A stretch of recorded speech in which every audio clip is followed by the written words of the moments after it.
Што вядома пра чарговыя выбухі ў Беларусі, пра што маўчыць і чым здзіўляе Лукашенка, а таксама што за скандал здарыўся сярод яго прыхільнікаў. Вітаем, сябры! Гэта наша Ніва і зараз мы ўсё вам раскажам.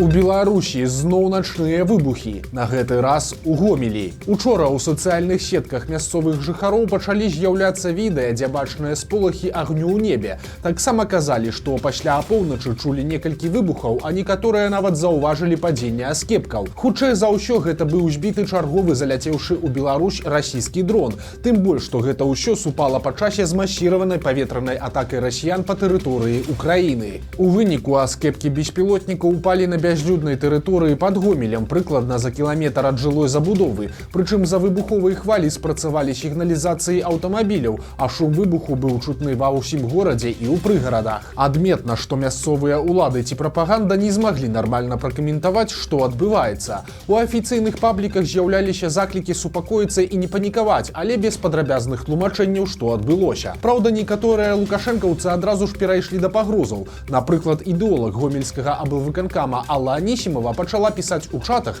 што да людзей, якія выкладваюць відэа, пасля прыйдуць сілавікі. А сёння раніцай набліжаны да беларускіх сілавікоў тэлеграм-канал пракаментаваў выбухі ў небе так, цытата: «Поражен транзитный гость». Далей жа паблік апублікаваў адкрытае пацвярджэнне таго, што над Гомелем збілі чарговы заблукаўшы шахет. Зноў цытата: «У напрамку Гомеля беспілотнік паплыў пасля працы РЭП. Да яго траплення ў паветраную прастору Беларусі СПА ўжо вяло яго, пасля чаго паспяхова знішчыла». Канец цытаты. Гэта ўжо не першы такі выпадак, але ж афіцыйная прэса, чыноўнікі ці вайскоўцы здарэнне проста не заўважылі. Прынамсі, падчас падрыхтоўкі выпуска афіцыйных каментарыяў ад іх ніякіх не было.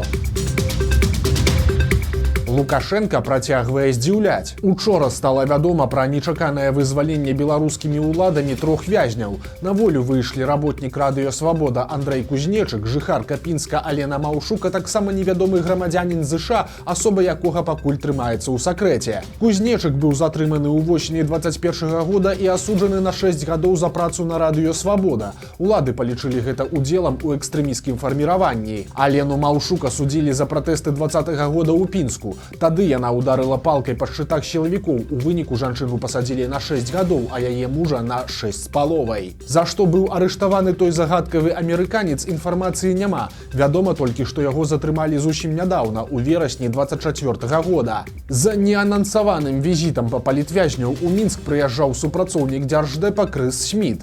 Ён забраў вызваленых і адразу вывез іх у Літву. Падобна, што гэта было адной з умоў вызвалення. Прычым для саміх зняволеных гэта ўсё стала вялікім сюрпрызам. Андрэй Кузнечык дык і ўвогуле аказаўся ў Літве яшчэ ў сваёй турэмнай робе. Сміт заявіў, што гэта, цытата, быў аднабаковы жэст з боку ўладаў Лукашэнкі, і ён, кажа Сміт, нічога не атрымаў за гэты абмен. Але ж крыніцы нашай Нівы выказваюць сумнеў у тым, што Андрэй Кузнечык і Алена Маўшук былі асноўнымі прычынамі, па якіх Сміт наведаў Мінск.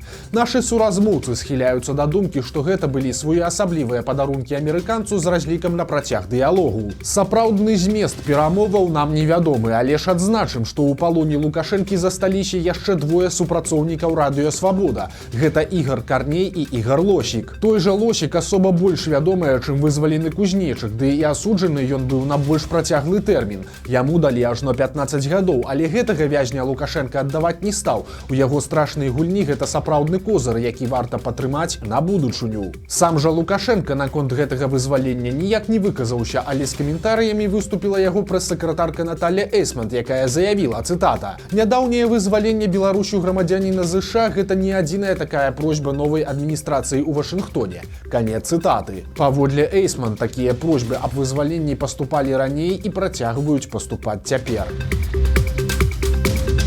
Раскол сярод прыхільнікаў Лукашэнкі толькі паглыбляецца. На сцэне даносчыца Вольга Бондарова і былы вядучы КВЗ, а цяпер прапагандыст Андрэй Мукавошчык.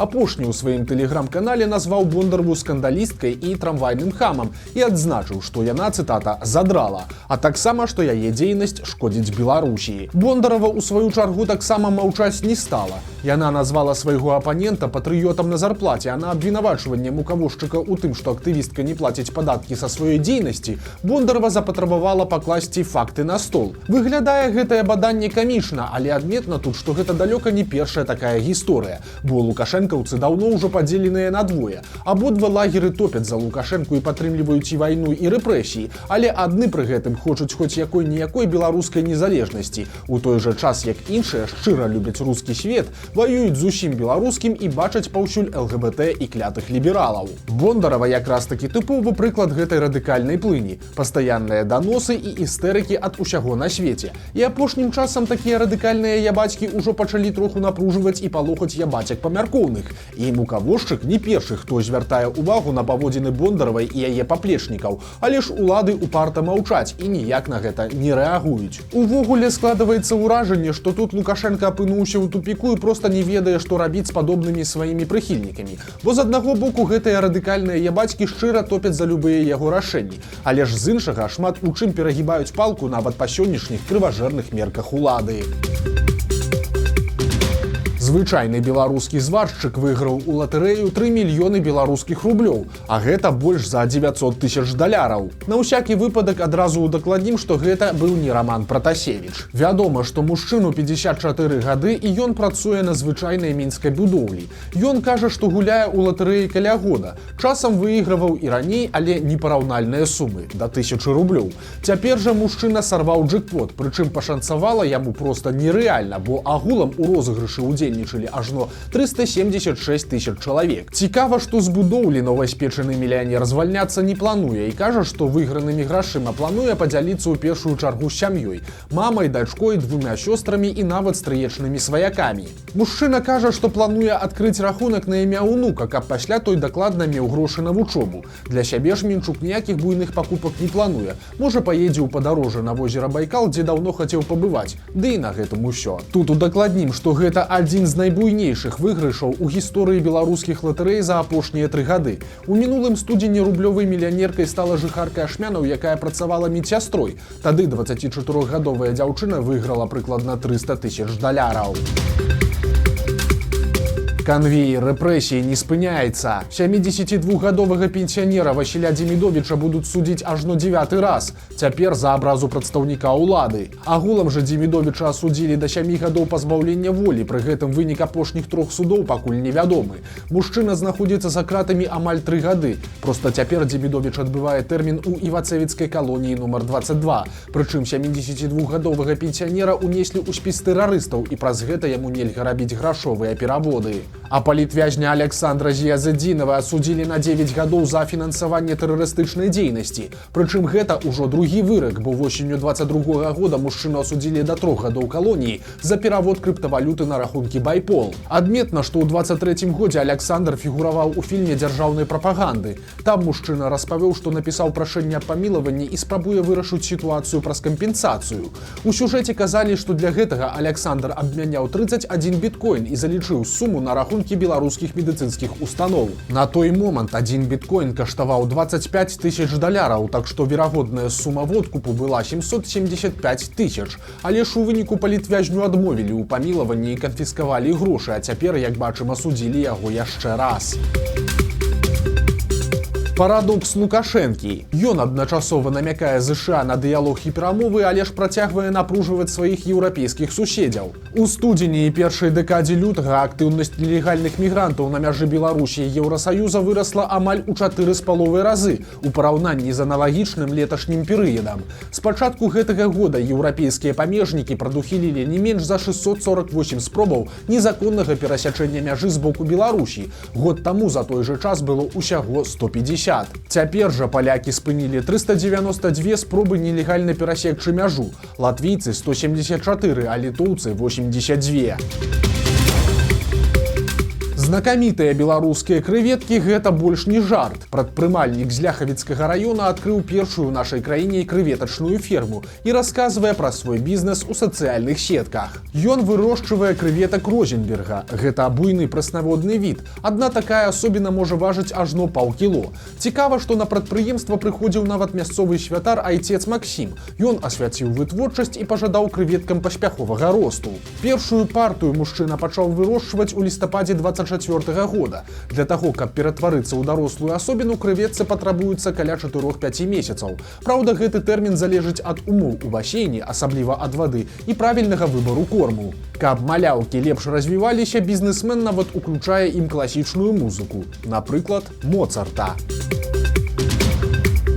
Беларускія пенсіянеры працягваюць здзіўляць як сваім багаццем, так і неверагоднай даверлівасцю. Цяпер махляры развялі 83гадовую жыхарку Оршы. Жанчыне ў тэлеграме пазваніў ашуканец, які прадставіўся супрацоўнікам дэпартамента фінансавых расследаванняў і заявіў, што яна фінансуе спецыяльную ваенную аперацыю. У сувязі з гэтым жанчыну цяпер нібыта чакае ператрус. Пенсіянерка пагадзілася на прапанову задэклараваць усе наяўныя грошы, якія ў яе ёсць. Яна прыйшла ў банк і паклала на рахунак каля 200 000 рублёў, пасля чаго дала доступ да рахунку махлярам і зразумела, што засталася ні з чым. Толькі пасля гэтага жанчына звярнулася ў міліцыю. Следчыя завялі крымінальную справу за махлярства ў асабліва буйным памеры, але хутчэй за ўсё грошы даверлівай пенсіянеркі прапалі з канцамі.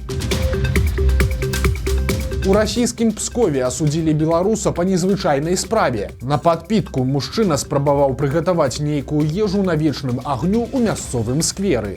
Гісторыя скончылася чакана кепска, бо мужчыну хутка затрымалі і змясцілі пад варту, а цяпер вось прайшоў суд. Беларуса прызналі вінаватым у апаганьванні сімвалаў вайсковай славы і абразе памяці абаронцаў айчыны. У выніку яму прызначылі год і 11 месяцаў пазбаўлення волі з адбываннем пакарання ў калоніі-пасяленні.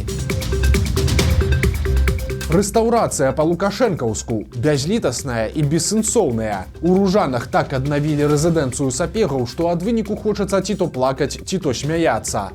Так, напрыклад, адзін з карпусоў невядома чаму пафарбавалі ў дзікі хімозна-зялёны колер.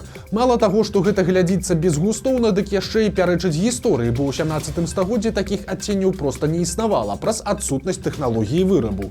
У той жа час іншыя карпусы таксама пафарбавалі ў зялёны, але чамусьці ў іншы.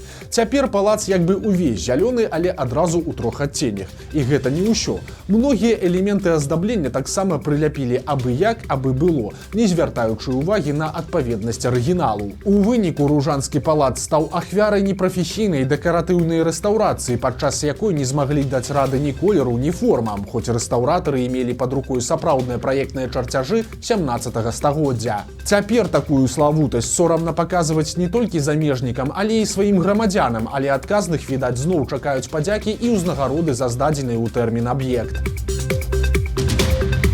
Чарговы беларускі рэкорд. Гіганцкая згушчонка была, гіганцкая тушонка таксама, цяпер прыйшоў час гіганцкага цукру. Такі вырабілі на заводзе ў Гарадзеі. Куб рафінада вагою ў 135 кілаграмаў і памерам паўметра на паўметра. Выглядае, што зрабіць-то зрабілі, але навошта гэта ўсё так і не прыдумалі, бо пакуль што гэта мегацукар проста паставіць на ўваходзе на завод.